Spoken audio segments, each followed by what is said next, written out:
Yeah, good. Hey y'all, it's me, Shaw360.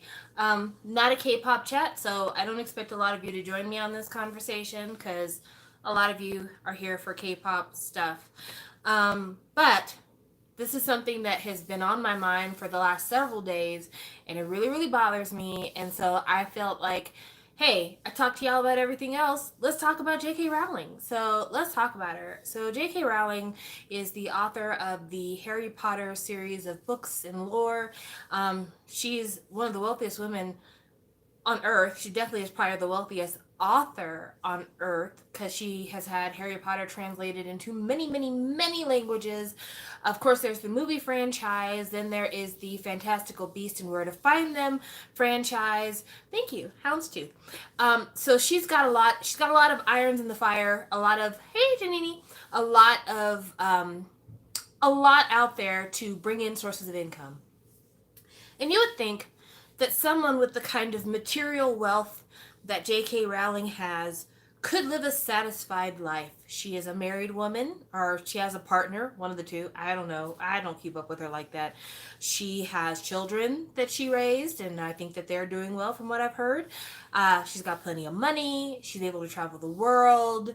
She's white. I mean, all bonuses for her, as far as maybe most people would see. But for some reason, she has got a craw stuck in her bonnet. She is obsessed with trans people. And I would like to know why. I would like to know why now is when she has to speak on it. I would like to know where all this bitterness truly comes from. And I'd also like her to know why she can't just keep her fucking mouth shut. But I did something that a lot of you aren't going to do. So she put out a tweet called Turf Wars because she wanted everybody to read her opus about, the trans movement and how she feels about it, yada, yada, yada. But she didn't want anybody to be able to respond to her. So she posted it on jkrowling.com. The tweet that links to it is one of those tweets that you can't respond to. And it is long. So this is the bottom of it. I don't know if you probably can't see. This is the bottom of it, and it just goes on for days. It just goes on for days and days and days. I'm still scrolling. I still haven't gotten to the top. Days and days and days. It just keeps going. It just keeps going. She has so much to say. And I read this whole thing, and all she has to say is a bunch of bullshit. She throws in there that she was involved in a very violent first marriage. She doesn't specify what the violence is. She doesn't specify how that has anything the fuck to do with her opinions about trans people, because I don't believe her first husband was a trans person.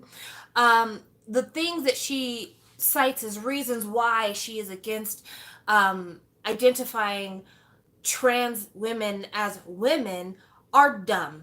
It's dumb, and it's actually kind of funny because a lot of the opinions that she espouses are very much in line with a lot of the conservative talk about these subjects, even though she claims to be so incredibly liberal. So I'm gonna go through some of this, and you guys chime in, tell me what you think. I love to hear from you. This is our shared platform, and if you have points you need to make, I'd like to talk about them. This is definitely one of those more interactive chats that we need to have. But I want to do this because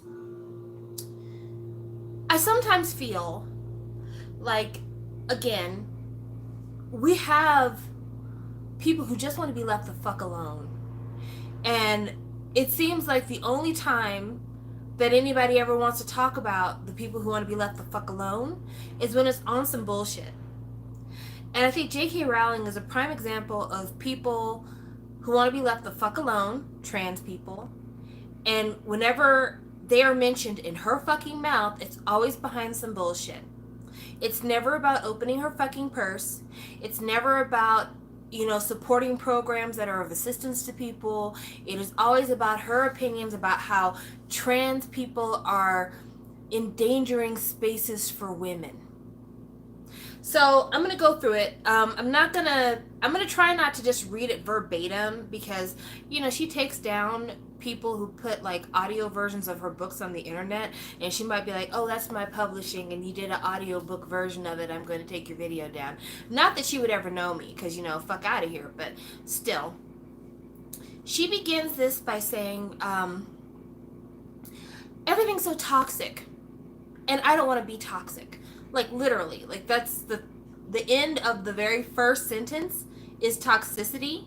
The end of the very second sentence is toxicity. So, here's how she goes. This isn't an easy piece to write, for reasons that will shortly become clear, but I know it's time to explain myself on an issue surrounded by toxicity. I write this without any desire to add to that toxicity. Home skillet. This entire piece is toxic. This entire piece is toxic. What do you mean you don't want to add on to toxicity? Why do you lie? Why do you lie?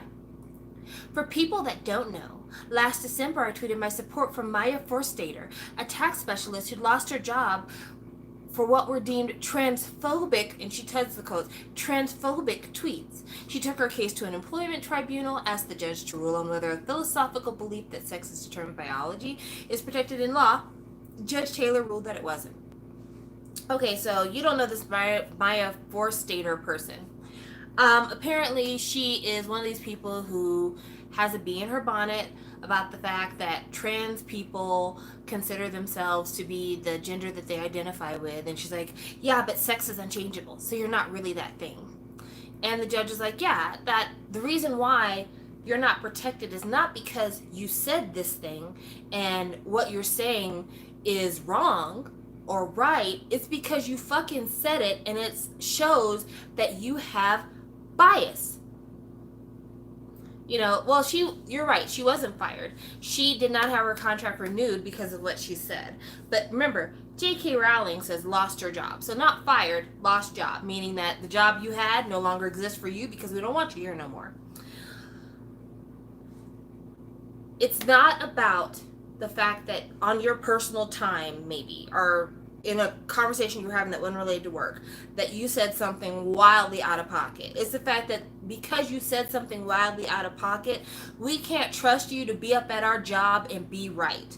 A prime example of that same rationale for firing somebody. Let's say that you're working in an office and you and Cynthia down the hall are super cool, right? Great. But on her Facebook, she is constantly talking about how much she hates the monkeys in the zoo because they look black people.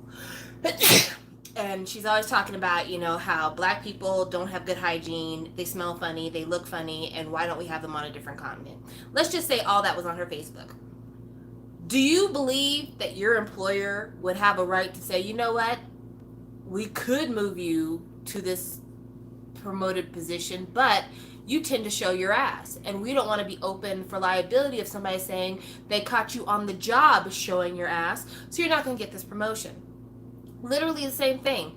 If you're out here in these personal spaces showing your ass, and your employer has the option of retaining your employment or not, and you've shown your ass in your personal time, they might not want to bring that tomfoolery and that foolishness up into their place of business where they are personally liable for the shit you do and say. There's nothing wrong with that. Fuck out of here. But anyway, for some reason, J.K. Rowling felt like she had to come to the defense of another poor, defenseless white woman. Here's where things are so fucking bizarre, and I still cannot find the link. If somebody can understand what she's saying here and how things relate, I would like you to leave it in the chat. My interest in trans issues predated Maya's case by almost 2 years, during which I followed the debate around the concept of gender identity closely.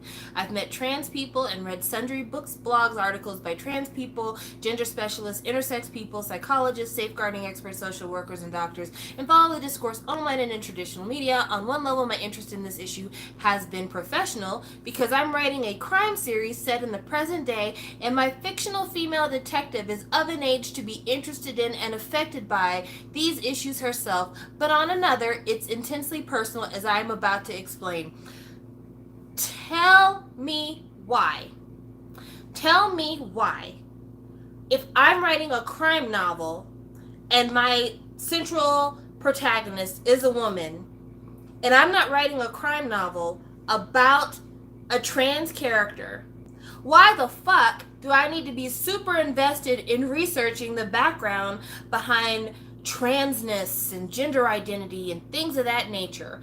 And her excuse being, My fictional female detective is of an age to be interested in and affected by these issues herself. What? What? That makes no fucking sense. Like, seriously, it makes no fucking sense. It really doesn't make any sense. I am a 40-year-old black woman. If you go to my Twitter timeline right now, I have retweeted stuff about Brazil, the Philippines. I think I might have retweeted something about India. I've retweeted stuff about trans lives, about pride, all of these things. If someone needed to write a book about me, they don't have to research very deeply into these topics in order to write a character that very much resembles who I am as a person. You could look at my timeline and be, okay, she's a person who cares about social issues. You don't have to dive very deep into any of these things in order to model a character based on me.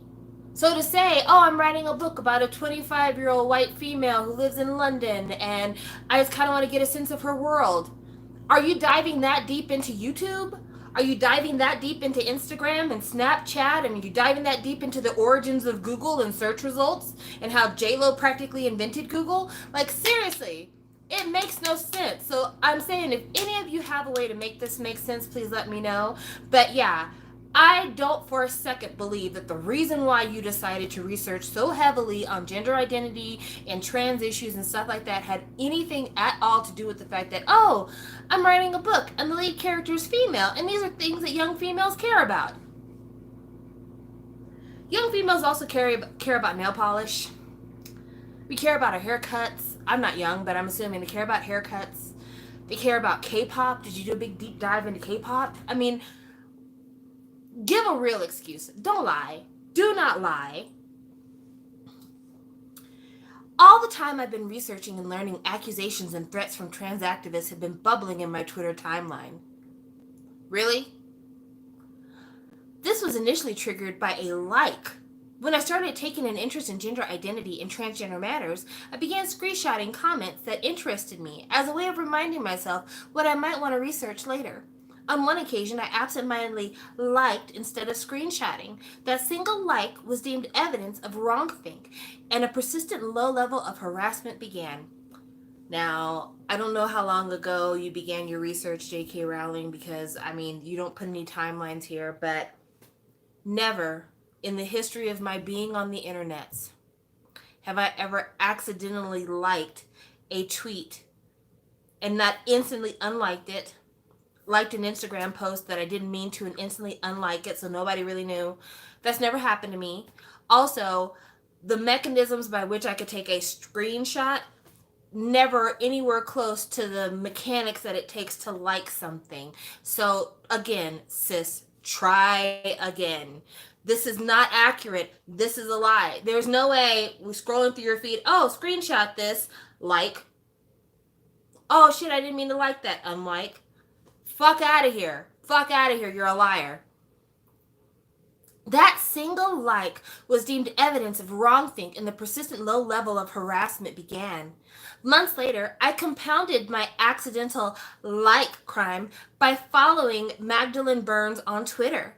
Magdalene was an immensely brave young feminist and lesbian who was dying of an aggressive brain tumor.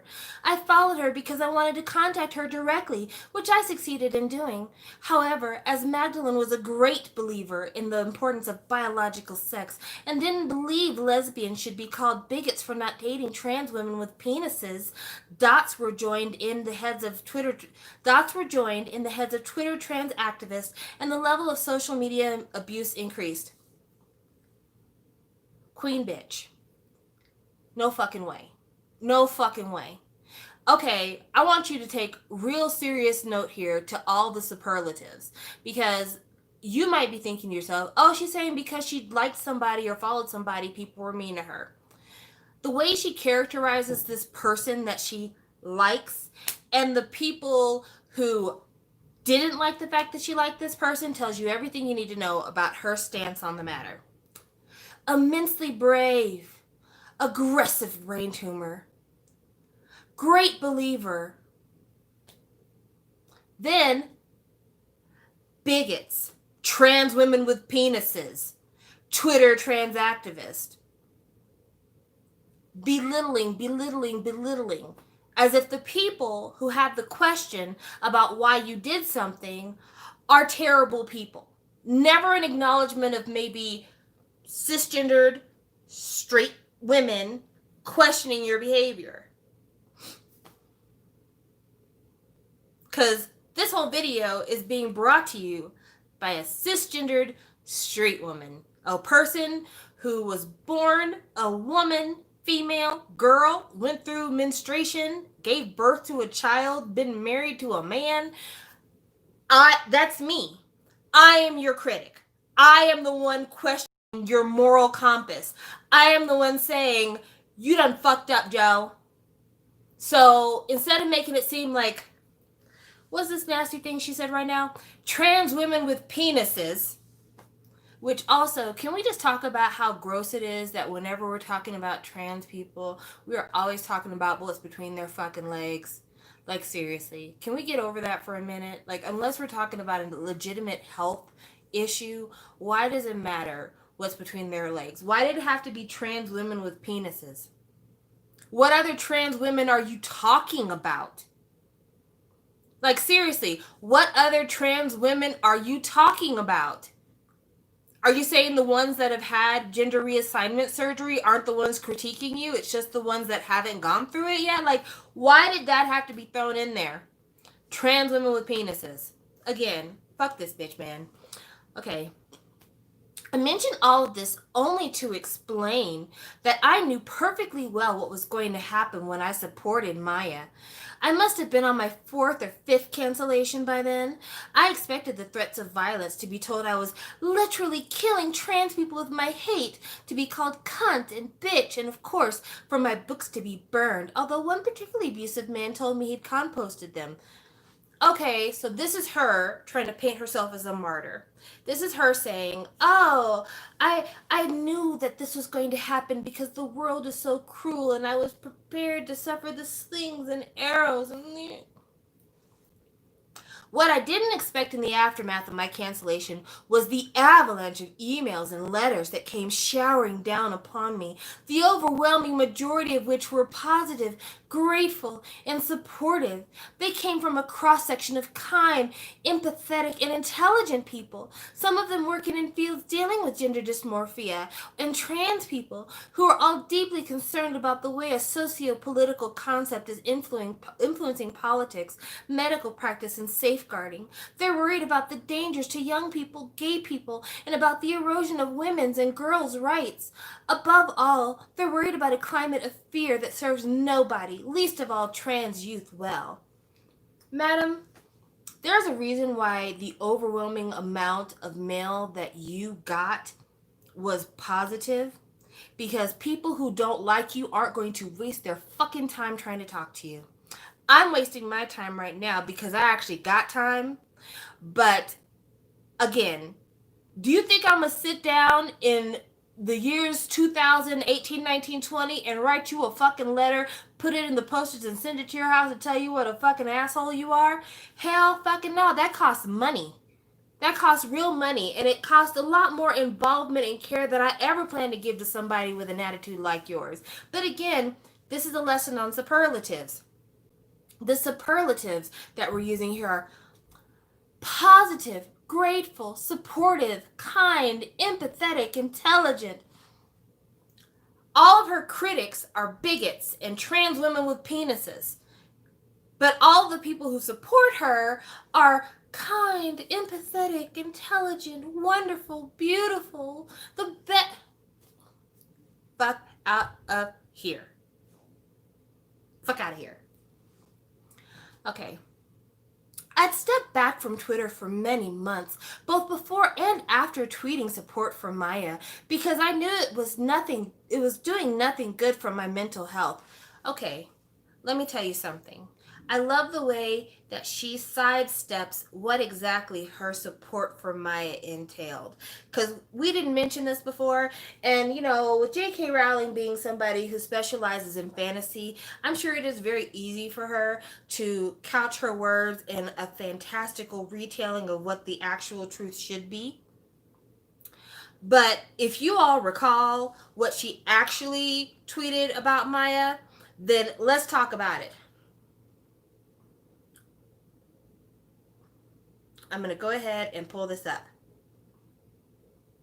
The actual tweet, which I am reading verbatim, that was published December 9th, 2019, was this. Dress however you please. Call yourself whatever you like. Sleep with any consenting adult who'll have you. Live your best life in peace and security. But force women out of their jobs for stating that sex is real. Hashtag I stand with Maya. Hashtag this is not a drill. Now, if you had said, I don't think it's fair that Maya lost her job because her opinions had nothing to do with her job, there may have been some people who said, okay, we can support that. It would have been wrong, but there would have been people who could have supported that. You don't mention this Maya girl until the very end in a hashtag. You spend the rest of the time basically telling trans people that they're others. Basically. Dress however you please. Okay? As we all do. What the fuck does that mean? I dress however I please. I put on this shirt because this shirt pleases me. What the fuck do you mean by that? Call yourself whatever you like. You're right, I will. I call myself Shawwal 360. That's not my birth name, but I do it. And what? People have nicknames as well. What do you mean by that? Sleep with any consenting adult who'll have you. Hold up. You know what that implies? It implies that some people are doing otherwise. That some people are sleeping with non-consenting adults. That some people are sleeping with non-consenting non-adults. That's what that implies. She's setting up, these are the things I will accept. That's what this whole tweet is. I am setting up the things that I'm willing to accept. These are the things I'm willing to accept. I'm not willing to accept you in your transness. I'm not willing to accept you forcing women out of their jobs. And I'm assuming these are things you do. Because force women out of their jobs for stating that sex is real, right? This is something that has happened. So she's like, all these things can fly. This thing can't. So she's not only gatekeeping behavior, but she's also subtly implying that the same people who would force a woman out of her job are people who would sleep with non-consenting non-adults. So, coded language if there ever was one. So for her, again, to go back to her dissertation about, I knew what I was doing when I tweeted support for Maya. You didn't tweet support for Maya. It would be different if you said, I support Maya. That's not what you said. You said, these are the things that are acceptable as me, a white cis woman, has judged the world. I have made the determination that you can have these things. Again, fuck out of here. I'd stepped back from Twitter for many months, both before and after tweeting support for Maya, because I knew it was doing nothing good for my mental health. I only returned because I wanted to share a free children's book during the pandemic. Immediately, activists who clearly believed themselves to be good, kind, and progressive people swarmed into my timeline, assuming a right to police my speech, accuse me of hatred, call me misogynistic slurs, and above all, as every woman involved in this debate will know, TERF. Do you know what this argument sounds like? Real talk. This literally sounds like that crazy bitch who was on Twitter talking about how Karen is a slur. Now, when she was talking about the people that supported her, she was very clear about these are kind, empathetic, lovely, intelligent, impressive, rich, have great jobs, whatever people.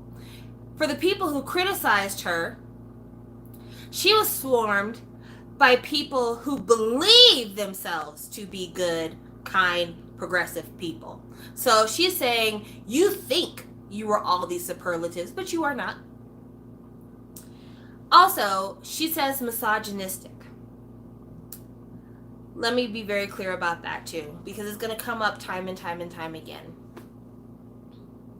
J.K. Rowling is not concerned about trans people.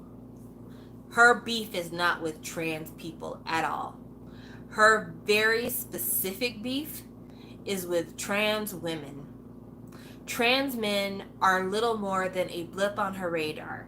She uses misogyny here because what she's trying to let you know is that these trans women with penises are the ones harassing her. That's why she pointed them out point blank.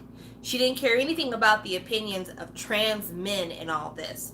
She cared about the opinions of trans women and being the gatekeeper on whether or not they are entitled to be considered women.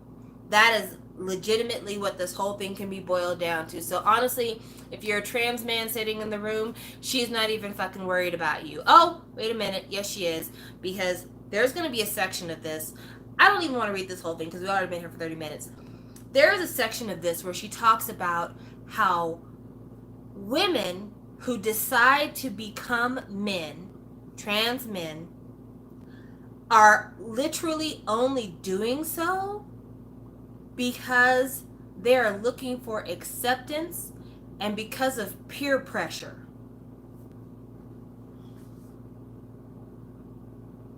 Now, there's a lot of things in my life I've done because of peer pressure. I have smoked marijuana and got bitten by a ferret. I have worn some really ugly clothing because of peer pressure. I once fell into a mud hole at a frat party because of peer pressure. There are a lot of things I've done because of peer pressure. I have never decided to reassign my sex because of peer pressure. I have never thought to take hormones to incite testosterone fueled features to show up on my body. I have never gone to the courthouse to try to change my gender because of peer pressure. Either you really think that young people nowadays are so damn dumb and blind and just herds of sheep that they wouldn't be capable of independent thought, or you're just you're just a fucking bitch. You like literally are just a bitch. There are so many super intelligent, very thoughtful young people out here. There's a lot of young people who are asking the questions that my generation was afraid to ask. They're doing the things that my generation was afraid to do, and definitely the ones that your generation weren't able to do at all. They're very tuned into the world, whereas a lot of us, our only concerns were in our own backyards. And you're saying these same young people who are out in the streets protesting for the rights of themselves and others are so damn sheepish and blind that they would turn around and change their sex because of the internet? And I'm going to read it just so you don't think that I'm making this up, because I would never. I would never. It is literally what she's saying. Okay. I'm going to go down to this right here, because she has 5 points as to the reasons why she cares about this subject so much. This is her 4th one. The 4th is where things start to get truly personal. I'm concerned about the huge explosion in young women wishing to transition, and also about the increasing numbers who seem to be detransitioning, returning to their original sex, because they regret taking steps that have, in some cases, altered their bodies irrevocably and have taken away their fertility. Some say they decided to transition after realizing they were same-sex attracted, and that transition was partially driven by homophobia either in society or in their families. Then she cites that the ratios for male to female and female to male are it's shifting. There used to be more men trying to transition, now it's more women transitioning to male. And she says autistic girls are usually overrepresented in these numbers. Not only is she saying that y'all are dumb and falling to peer pressure, but that most of y'all have some kind of mental handicap, disability issue that you're dealing with, which causes you to make these bad decisions. That's why she brings up the fact that autistic women are so overrepresented in this number. Parents online were describing a very unusual pattern of transgender identification where multiple friends and even entire friend groups became transgender identified at the same time. I would have been remiss had I not considered social contagion and peer influences as potential factors. Lippman mentioned Tumblr, Reddit, Instagram, and YouTube as contributing factors to rapid onset gender dysphoria, where she believes that in the realm of transgender identification, youth have created particularly insular echo chambers.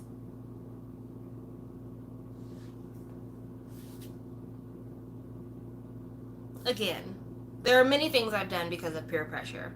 Gotten bad haircuts, got an ill-advised nose piercing, tried to pierce my own belly button with a sewing needle and got a really righteous infection where I belonged.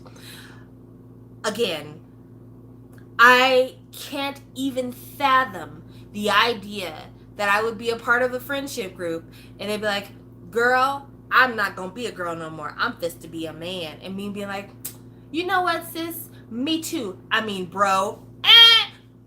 What? What?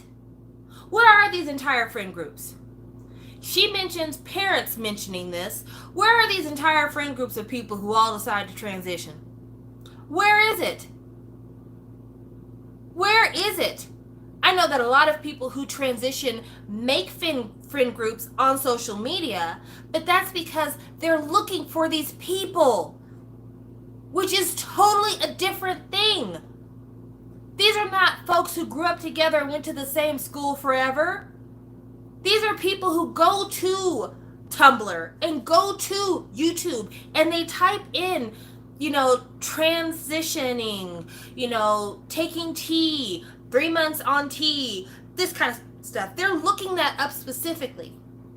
And when they look that up, they make friends in those spaces. And so if an entire friends group is transitioning, it's because that friends group was created in these spaces that were centered on transitioning. Don't make it seem like this shit is contagious. It's not. It's not. It's not like everybody getting fucking matching tattoos. These are life-altering decisions. But you want people to seem like they're dumb. Then here's another argument she uses. The argument of many current trans activists is that if you don't let a gender dysphoric teenager transition, they will kill themselves. I have never heard anybody say, if you don't let your kid transition, they will kill themselves. What I've heard time and time again from many, many people is that transgender teens tend to be more depressed, have higher rates of suicide because they face taunting, bullying, opposition, aggression in public spaces when they're not able to fully be who they need to be. Basically, not being able to pass. So let's say that I am Samantha and I want to identify as Samuel. And I'm telling people around me that I'm Samuel, but I still look like Samantha. There's going to be people picking on me and taunting me, and I'm going to be bullied, and I'm going to have a lot of people who are not going to support me. I'll probably have a supportive group somewhere, but it's going to be very prevalent because my outside doesn't match what I'd like you to believe about myself. My gender presentation is not the same as my gender affiliation in my own mind and the way I want you to label me with. That might cause me to want to commit suicide because of all of the societal bullshit I'm dealing with, because I'm not being perceived as Samuel, even though I've told you that's who I am. No one is saying if you don't let your kid transition, they'll kill themselves. What they're saying is when a person's outside doesn't reflect their inside and they're dealing with all these people feeding them negative messages and treating them super poorly, they are going to have a mindset that can contribute to self-harm. Those are very different things. Very different things. Also, the way that it's phrased here is like a kid throwing a tantrum. It's like a little kid saying, if you don't give me candy, I'm going to run away from home. That's not what this is. That's not what this is at all. That's not the reality of the situation. At all. At all. And as far as I've known, as far as I've been able to see, a lot of people who want to transition as teenagers didn't start considering their gender when they were teenagers. Most people who I've watched their videos, that I've read articles about them, that I watched documentaries about, when it was time for them to transition, they knew it all along. All along. Hell, look at Nikki Tutorials, who just came out as transgendered. She said, I was always Nikki. Since I was a small child, I've always been Nikki. My mother knew it right away. Everyone around me knew it right away. And I was able to transition early enough because it was evident I needed to live my life as Nikki. She doesn't say, I was going to kill myself if my mom didn't let me transition. No, it was, this is who I've always known myself to be. And I asked to be able to present myself in a way that I know myself on the inside. But again, this whore over here, I shouldn't call her whore, this bitch over here, I shouldn't call her a bitch because that's gender assigned. This raggedy asshole over here is saying all these things because, again, is trying to elicit sympathy and be like, oh, well, their argument is completely unreasonable, so they're unreasonable people. Again, trying to make a cosign, trying to make an assumption, trying to get you from point A to point B. Now, here's the part that I want to talk about. Well, this is where she absolutely loses me and proves to me that she is relentlessly trying to obfuscate the point. Like, she's totally trying to blur it. This is what she says. As I didn't have a realistic opportunity of becoming a man. Okay, so she says that she thinks that if she lived in today's day and age, she would have tried to transition too. She says, the more of their accounts of gender dysphoria I read, with their insightful descriptions of anxiety, disassociation, eating disorder, self-harm, and self-hatred, the more I wondered whether, if I had been born 30 years later, I too might have tried to transition. The allure of escaping womanhood would have been huge. I struggled with severe OCD as a teenager. If I found a community and sympathy online that I couldn't find in my immediate environment, I believe I could have been persuaded to turn myself into the son my father had openly said he would have preferred. So again, this is her trying to elicit sympathy, trying to be like, I have OCD. Ooh, my dad didn't want a daughter. Ooh, I probably would have transitioned too if it would have meant that people would have accepted me because I was an outcast when I was younger. Ooh. Next paragraph. When I read about the theory of gender identity, I remember how mentally sexless I felt in youth. A lot of us feel sexless when we were young.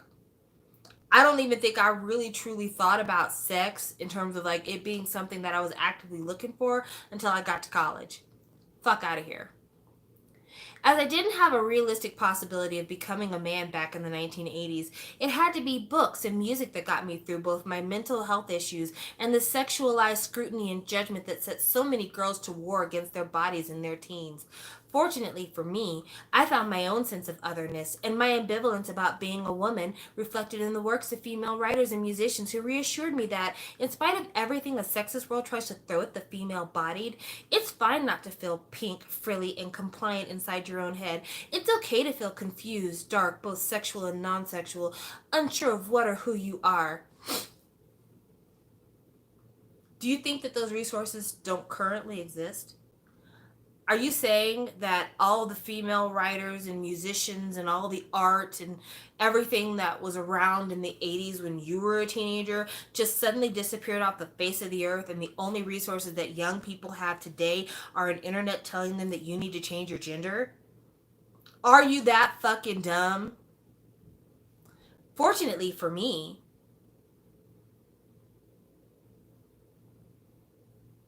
all that shit still exists. There's tons of strong women writers, and now more than ever, strong women writers of color, of different backgrounds, who are trying to empower young women out there. They're absolutely there. None of that's changed. The musical scene is wider than it's ever been. There's more music out there for people to identify with than there's ever been at any time in history. The internet is the biggest catalog of humanity known to exist. Every language is represented on the internet. Every body type is represented on the internet. there is more representation on the internet than can sometimes even be found in real life, because there's things that don't even exist that are on the internet. So to say that, oh, well, I was lucky because I had these resources in the 80s, people have so many more resources now than you ever could even imagine or touch, that you have got to be insane to suggest that you were fortunate to grow up in the 80s and that the music and books you read then saved you from trying to seek gender reassignment surgery.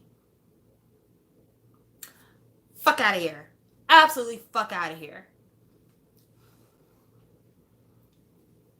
We're living through the most misogynistic period I have ever experienced. Back in the 80s, I imagined that my future daughters, should I have any, would have it far better than I ever did. But between the backlash against feminism and the porn-saturated online culture, I believe that things have gotten significantly worse for girls. Never have I seen women denigrated and dehumanized to the extent they are now, from the leader of the free world's long history of sexual assault accusations and his proud boast of grabbing them by the pussy, to the incel movement that rages against women who won't give them sex, to the trans activists who declare that TERFs need punching and re-education. Men across the political spectrum seem to agree women are asking for trouble. Everywhere, women are being told to shut up and sit down or else. No, ma'am. Only you are being asked to sit down and shut up. Only you. You are the one. And notice how every group that she's talking about are cis men except for the trans activists. Because this woman has a problem with men. She doesn't give a fuck about trans men. She hates people that were born with penises. She hates men, and she's trying to couch it in this, oh, I'm just concerned about women. No, you're not. No, you're not. And just to let me remind you guys, the whole reason why this even comes up right now is because an article about trying to provide menstruation supplies to people who menstruate, which is a very specific group, by the way, caused her to be upset because the title of the article is People Who Menstruate. So instead of her talking about the need to donate to projects that can give menstruation supplies to people during COVID, instead she's mad about the term people who menstruate. But people who menstruate is a very specific group. It's not toddler girls. It's not old hoes like you and me. It's people who are actively menstruating. So it could be a girl as young as 9 years old, which was the age that I got my first period. It could be a bitch as old as 55 years old who's still getting the monthlies and wondering when will it ever end, God please save me. It could be that trans man who hasn't done the things medically needed to stop menstruation. It can be that entire range. But it's not all women, as she wanted to imply. Like, there used to be a term for that. One pad, one beam. What was it called again? I'm a woman. I am actively seeking the day that I quit having a period. I don't want it no more. You can have that. It's a major inconvenience. My mother is a woman. She doesn't get periods anymore. She hasn't gotten periods for many a year. She didn't give up her womanhood because she stopped having a period. She's still a woman. She's still my mom. So by saying, oh, using the term women who menstruate is the wrong term, no, it's not. No, it's not. Because when I was a 9-year-old girl getting my period, I wasn't in any way, shape, or form a woman. I was a child. Get it clear. I was so a child. I was scared to death. I think I know I've told my period story before. I got my period when I was 9 years old. I got it on the school day. I remember going to the bathroom because I thought that maybe I had like tinkled on myself a little bit because my underwear felt a little bit wet. Get into the bathroom and I see that my underwear is like dark brownish colored where it should not be because I was not wearing brownish colored underwear. And I recognize it as a period. So I go to my male music teacher and I tell him I need to go to the nurse's office because I need to go to the nurse's office. Because at 9 years old, I am terrified of telling my male teacher that I'm getting my period. Because I'm ashamed of my period. Because I'm fucking 9 years old and I don't know any better. And it's something having to do with my privates. And I didn't want to tell a grown-ass man about what was going on with my privates. He wouldn't let me go to the nurse until I told him exactly what was wrong with me. So I whispered in his ear, I think I got my period. And he out loud says, period? You're only 9 years old. So, of course, the entire music class hears this. I'm mortified. Go to the administrative office because the nurse's office was closed because the nurse wasn't there. And all these grown women in the admin's office, one another talking about, does anyone have a pad? Does anyone have a tampon? Again, I'm 9 years old. I'm in the 4th grade. I'm mortified. I wasn't a woman. I wasn't a grown-up. I was a kid. I was terrified. I was embarrassed. Everyone knew my personal business. Now people knew what was going on between my legs. It was a very traumatic experience for me. And for many years after that, I felt uncomfortable in my body. I felt like my body wasn't the body of a kid anymore. I felt like my childhood ended that day in a lot of ways. Because now I had to live by the rules of women when I very much was not a woman yet. I was still a kid. 4th grade. I was listening to New Kids on the Block. I still liked to color. I still played with Barbies. I was a kid. So saying people who menstruates is absolutely the right term because it is people, which is humanity, a subset who menstruate. And again, that is that 9-year-old, that is that woman in her late 40s, early 50s who is just hoping for it to be over soon, and everything in between, plus trans men who haven't had medical interference to stop menstruation. What is so fucking hard about that? Why do you have a problem with that term? And why couldn't you just do the thing that we ask all rich celebrities to do? Why couldn't you just open your fucking purse? Why couldn't you have read an article about trying to get menstruation supplies to people and thought, this is a worthy cause for me to donate my money? You donated $1 million fucking dollars to try to find the abductors of Madeleine McCann, knowing that probably more than likely, I think it was £1 million, maybe not $1 million, maybe £1 million, knowing good and damn well it's probably somebody close to her, not some random person who broke into a hotel room, grabbed one child when there was apparently an apartment full of children, and ran off. You donated £1 million to that, but you couldn't see fit to maybe read an article about a need in society and just throw some money that way, open your purse in that direction. That couldn't happen for you. How fucking dense / cold-hearted can you be? And then you want to be like, oh, everybody's hating on me and they shouldn't hate on me because I'm just concerned about girls. You don't give a damn about girls. You really don't. It's about your woman agenda. And you know, it really fucking frustrates me too, because the reason why the phrase TERF was invented is because there's this constant battle with what it means to be a feminist. Fucking Lana Del Rey had the same fucking trouble that J.K. Rowling is having, and so many other people in the celebrity spectrum. Everybody wants to believe that they know what feminism means, and that because they know what feminism means, they get to gatekeep that, whether it's for or against themselves. Lana Del Rey claims that she knows what feminism is, and that feminism doesn't have a space for her as a delicate white flower. J.K. Rowling is, oh, well, the word TERF, you're saying it's trans-exclusive radical feminist, but some of these people you're accusing of being TERFs aren't even radical feminists. Get the whole fuck out of here. Get the whole fuck out of here. There's a reason why the term is feminist, derived from female, in support of. That means Lana Del Rey is not excluded from feminism. Kat Black and Nikki Tutorials are not excluded from feminism. So many people are included in feminism because they identify as female. So whether you are on the more high-minded side of things. Maybe you're on the more lowbrow side of things. Whatever it is.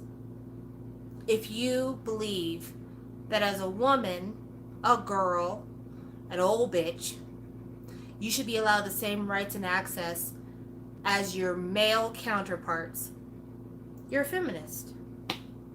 That's all it is. That's all it is. It's not about I need to have more. It's I need the same. I would like the same.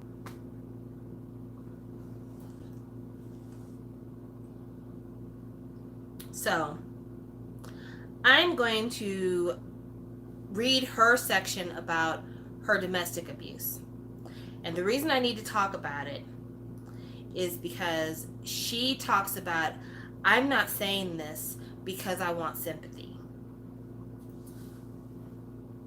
I've been in the public eye now for over 20 years, and I've never publicly talked about being a domestic abuse and sexual assault survivor.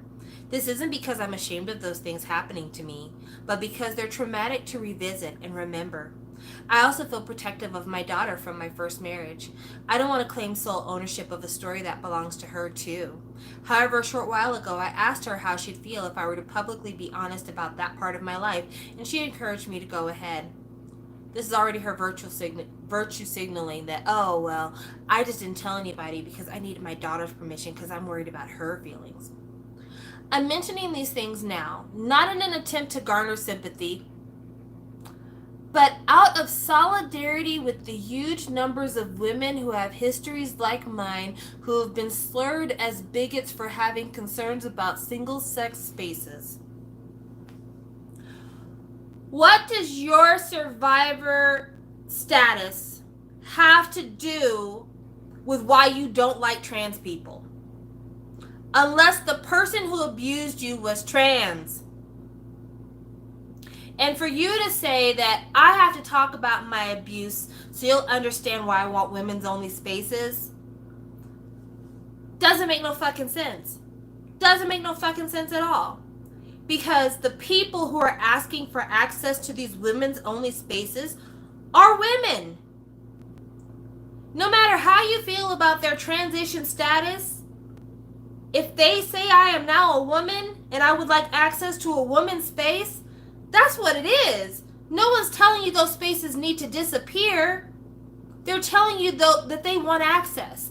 And you very specifically say sex instead of gender.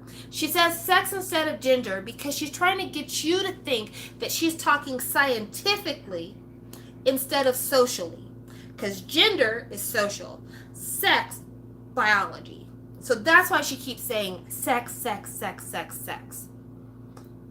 Because she's trying to make it seem raw and make it seem like it's a binary when it's not. No one's talking about sex. They're talking about gender. That's why it's not called sex change surgery or sex reassignment surgery. It's called gender reassignment surgery because it's about gender. Sex may be ovaries and testes, but feeling a woman is not those things because it separates the lower half from the top half. And if the top half is saying I'm a woman, that's what we're talking about here. Not this down here. But this down here is all you can think about.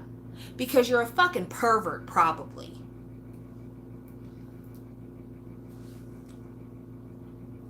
I managed to escape my first violent marriage with some difficulty, but now I'm married to a truly good and principled man, safe and secure in ways I never in a million years expected to be.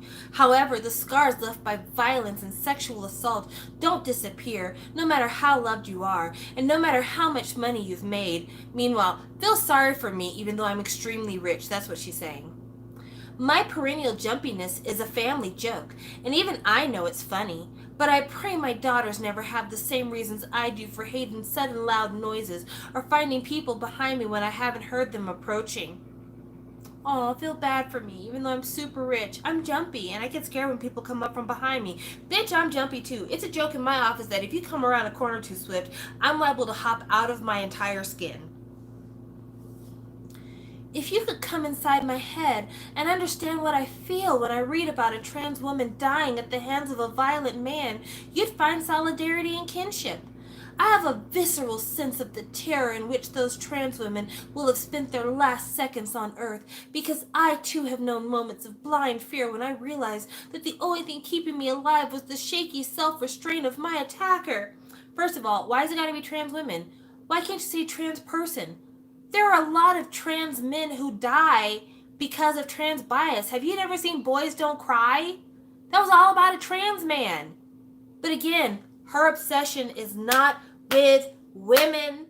It is with penises. She is fucking obsessed with penises here.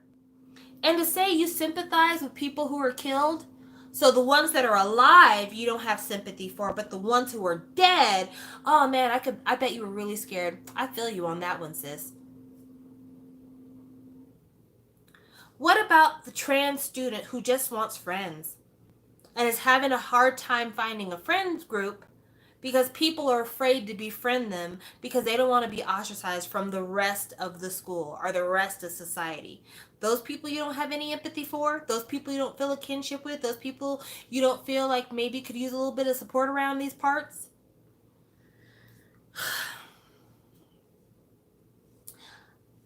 This is a good one too. I believe the majority of trans-identified people not only pose zero threat to others, but are vulnerable for all the reasons I've outlined. Trans people need and deserve protection. Like women, they're most likely to be killed by sexual partners. Trans women who work in the sex industry, particularly trans women of color, are at particular risk.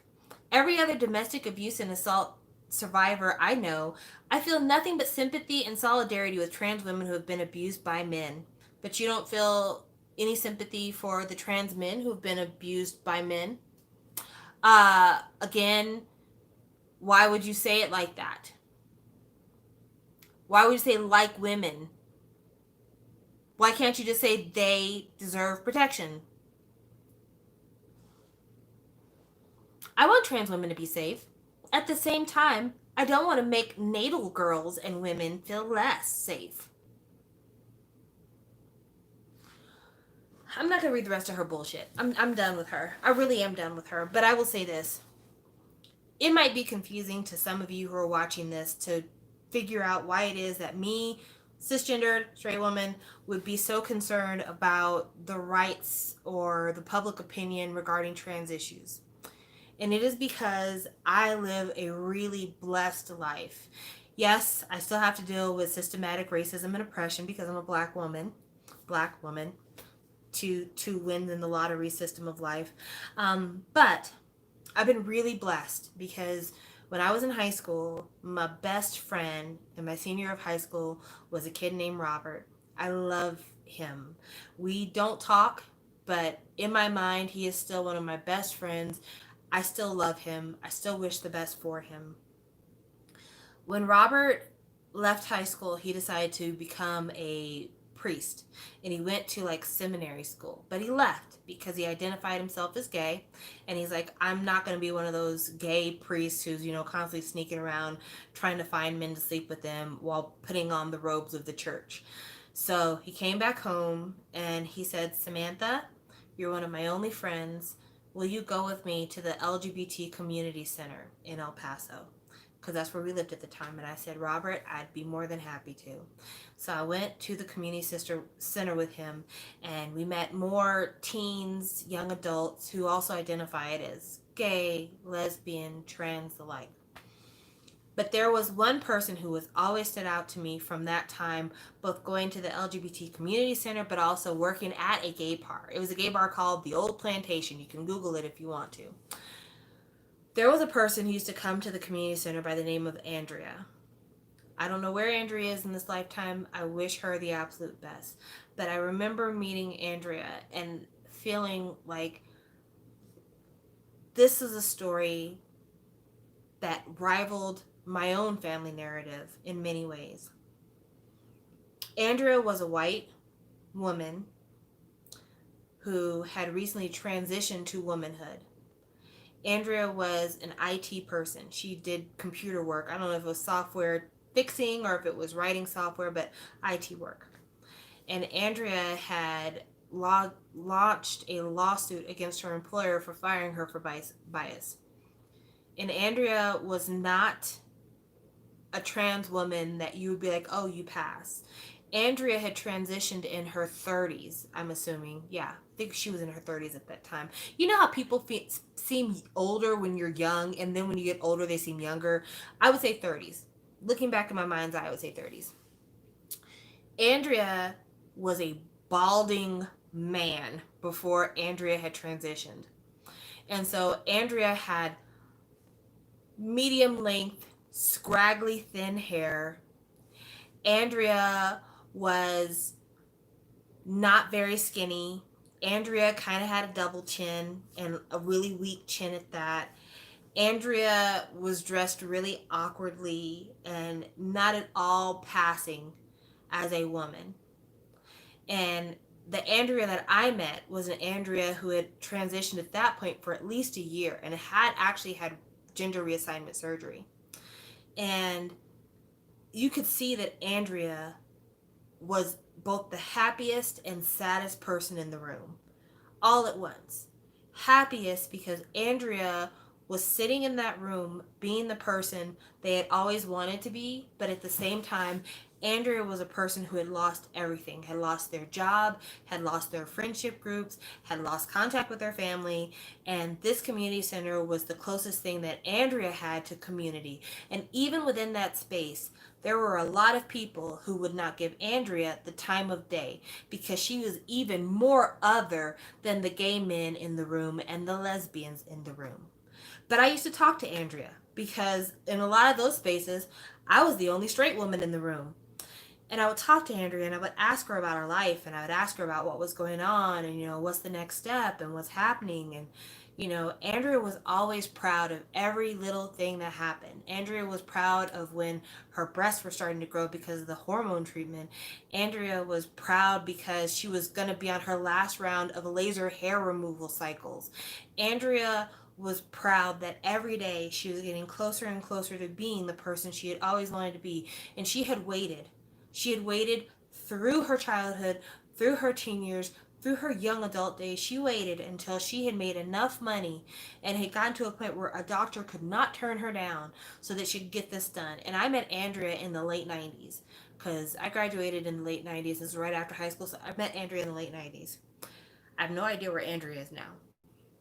I don't know her last name, so I don't know where she is now. But she always stuck out in my mind. One, because how often do you meet a transgendered person in real life that you is willing to talk to you? But two, because it was a moment for me that had nothing to do with her transness and everything to do with integrity. The lesson that I learned from Andrea was in this lifetime, sometimes you have to be willing to give up everything to be your authentic self. And it's something that a lot of us don't have the courage to do. I can't tell you how many times I personally have worked jobs that I hated. I hated the people I worked with. I hated the thing I was doing. Even now, I kind of hate my job a little bit, but I hated it. But I did it because I felt like if I didn't do it, things would be worse. That if I didn't have a job, I'd have to move out of my apartment. I'd have to sell all of my shit. I might end up being homeless. Like I thought of all the worst case scenarios. And so I kept in these miserable situations because of the worst case scenarios and wanting to just keep the status quo because that seemed safer than actually making radical changes in my life and pursuing a dream, pursuing the person I always wanted to be. And Andrea was one of the first people in my life that I met who threw it all away because it didn't mean anything if she couldn't be herself. And that is a lesson that has stuck with me forever. And that is the reason why I, a cisgendered straight woman, choose to defend the rights of trans people. Because I know, not from personal experience, but I know what you're giving up to be yourself. Because so many of us who don't face that have a hard time being ourselves. How many of you watching me have a hard time telling people that you like K-pop and playing your music around them? I am a 40-year-old woman and there's a lot of things I could give a fuck about. But when people who don't know me personally, who I'm not intimately connected with, share a ride with me in my vehicle, I don't play my K-pop around them. I put it on whatever the top 40 radio station is and we keep driving because I don't want them to know. I don't share my political affiliations with people most of the time because I'm not looking to start a fight.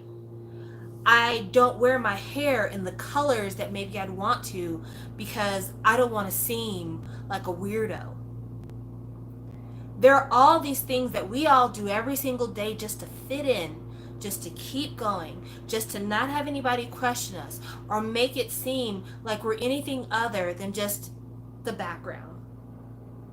And for people who the status quo is killing them and they would rather go ahead and either live a life that is guaranteed hardship than to live in the status quo and be miserable, I can't help but admire that because it takes a lot more bravery than I have. You're giving up a lot more than I am. And so I honor those people and I stand up for those people. But even if I had never met a transgender person in my life, as a black woman, I know what it's like to have people say you're other. And that because you're other, you're not entitled to the same rights, privileges, benefits that they are. There are so many times when in the past, when police brutality was on the news, the answer that a lot of people had was, well, what were they doing wrong? Not, did the police not do the thing that they were supposed to do, but the person who was a victim of brutality, what were they doing that caused the police to show up there in the first place? We have a judicial system for a reason. The reason why they say you have to read people their rights, the reason why cops have the disclaimer, all people on this show are innocent until proven guilty in a court of law, is because it doesn't matter what I do when the police show up, unless I am actively killing somebody. It doesn't matter what I do. I'm innocent until you get me in front of a fucking judge. So to say, oh, well, they had a right to choke you out because you were on drugs. No, they don't. No, they don't. To say I had a right to use aggressive force on you because somebody accused you of stealing. That's exactly what they did. They accused me. I haven't been found guilty of shit yet. So why do I, as a black woman, have to be the model citizen in order to not be a victim of abuses? Meanwhile, you have a kid walk into a church, sit through an entire church service, and then kill the parishioners in the church. And that kid is taken to Burger King to eat a meal before they're taken to the jailhouse. That's a person accused of murder, and they might not have been found guilty at that time, but the evidence is pretty compelling. And they're driven to go have fast food. They're not a victim of brutality. Nobody's telling the police, well, why didn't you rough them up? Don't you know that they committed murders? Yeah, they haven't been found guilty, but look at what they did before. They need to be treated very poorly in custody. But black and brown people who have a half an ounce of weed, or who have an expired driver's license, or a tail light is out, or forgot to signal, or drove through a red light, or whatever else, are over-policed time and time again just for being themselves. And that's why trans rights and gay rights and the rights of others are so important. No one should be penalized, over-policed, denied rights under the law because of them just being themselves. That's the whole point of everything. It's not about the fact that, hey, you did something wrong. It's about, if you wouldn't treat Chad from Broadmoor Village like this, then you don't need to treat me, Samantha, from Compton Squares like this. But this is what you choose to do because of this. And that ain't right. And everybody needs to agree that that ain't right. You ain't got to agree to a whole bunch of stuff, but you got to agree that this ain't right. We're coming up on the anniversary of the Pulse shooting. That's tomorrow, I believe. And if you don't recall, Pulse is, up until the Vegas shooting, was considered the largest single shooter incident in American history. It was a nightclub. People are in there just trying to have a good time, just trying to drink, just trying to party, just trying to dance. And a person with a chip on their shoulder came in and shot the place up. That's a tragedy. That is absolutely a tragedy. It should have never happened. But the media, when referring to the incident, was like, oh, well, it's because he was a self-hating gay. Oh, well, it was a gay bar, and they should expect some kind of antagonism because they're gay. Within about a week or two of the shooting, the news even quit talking about it. There's a lot of people who don't remember that it happened because it dropped off the radar that fucking fast.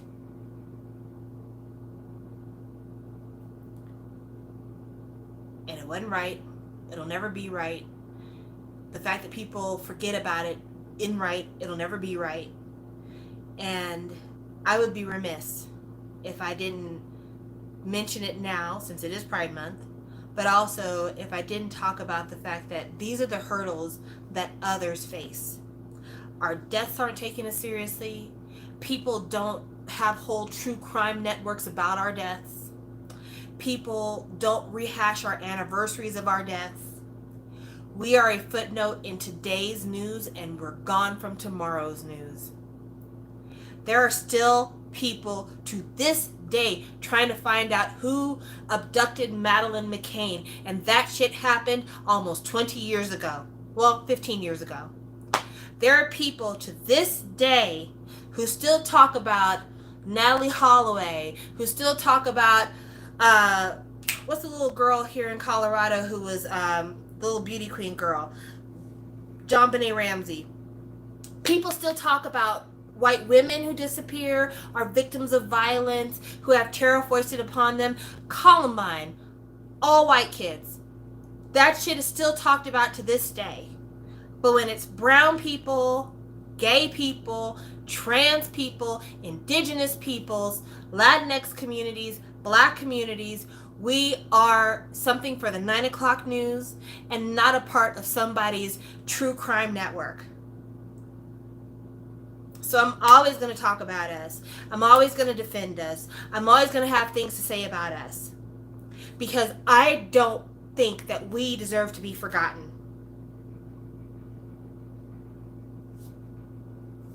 So, thank you for watching. I know this was a hard one. This is not what people typically come to my channel for.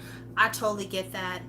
I really do. And that's why I said J.K. Rowling is sad. I didn't put any K-pop stuff anywhere because I had no intention of talking about K-pop tonight. I had every intention of talking about this and this alone. But if you could do me a favor, if any of the things that I've mentioned here you were completely unaware about, educate yourself. Educate yourself. You're welcome, Meg. You know I see you. Educate yourself, because literally the only power we have against ignorance is education. There's nothing else. You can't fight ignorance with ignorance. Education is the only thing that we can fight ignorance with. So if you don't know about something, Google is there. As I mentioned earlier, the internet is the biggest repository of human knowledge that has ever been created on the face of the planet. There's never been a library as big as the internet. There's never been a museum as big as the internet. Every museum, every library, every book, everything that has practically ever existed that could be documented is documented on the internet. You have no excuse not to educate yourself. It comes in every language at this point. You have no excuse not to educate yourself. Please do. Education is your armor. When these people come out here and they try to trick you and they try to feed you false news or manipulative news, educate yourself, because it is our only protection here. Thank you guys so much. I'll talk to you later. Quit giving J.K. Rowling money. Anytime she releases a movie, bootleg that shit. When it comes to her books, buy them at thrift stores. Buy them used. Don't give her another new dollar in her fucking pocket. Fuck that bitch.